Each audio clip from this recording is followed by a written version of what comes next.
Okay, so for today's writing lesson, we're going to be talking about transitions in our writing.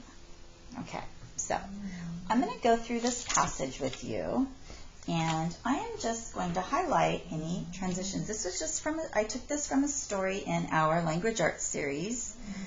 I think it was called Bookends. Maybe you've read it already. So I'm going to go through here, and we're going to highlight the transitions. Okay, so at the meeting, Brandon played in a corner. Okay, so at the meeting is a transition. The adults were in a serious mood. They wanted to buy books for the Children's Center, but they didn't have much money. Brandon thought about this. He was positive he could use his problem-solving talent to help.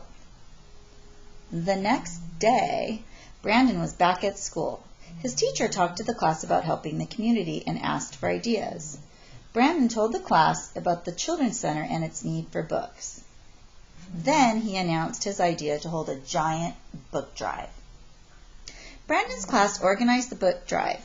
Soon, donations of new and used books poured in. Teams of volunteers, which consisted of students, teachers, and administrators from school, collected and sorted the books. Meanwhile, Brandon did not mention this project to his mother. Then one day, Robin drove to school to pick up Brandon. He was waiting in the driveway with a great surprise, 847 books for the new library. That was one of the best days of my life, said Robin. Okay, so here's just some examples. I may have missed one or two, but that's okay. Just the point of this was showing you that, yes, we do usually use them at the beginning, but we also are making sure that we have embedded transitions in the middle of our writing because that makes it flow better. All right? Now, we're going to go ahead and talk about the three different types of transitions. And I've gone ahead and put them in a tree map for us. And I already did this just for time, okay? So, just a minute here. There we go. Okay, so our essential question is, what are three types of transitions we use when writing, okay? And like I said, I've already completed this. So one type is words, another type is phrases, and another type is dynamic symmetry, which we'll learn a little bit about, but not too much, okay? So the first one is words. And you're probably really familiar with these because you probably use them a lot in like first and second grade. And these would be like first, next, last, finally, as. These are single words that we use as transitions.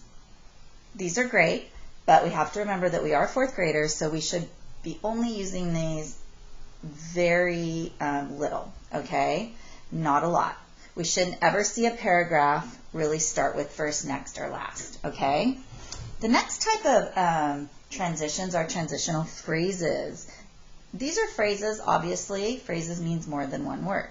So, some of these could be when we arrived, later on, at the end of the day, before we knew it, like I said.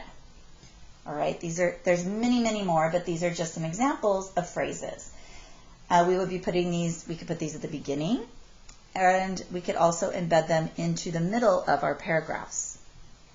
Another type of transitions are dynamic symmetry, okay? And you probably really know what these are because we use them in everyday life. And they kind of are usually in odds, so think of 3.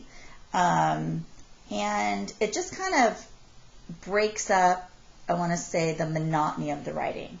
So you could say, and I bet your teacher says this one, 1, 2, 3, eyes on me, ready, set, go. The dog barked, yelped, and cried, so 3, and stop, drop, and roll. These are all examples of dynamic symmetry, and those could be used as transitions in your writing as well.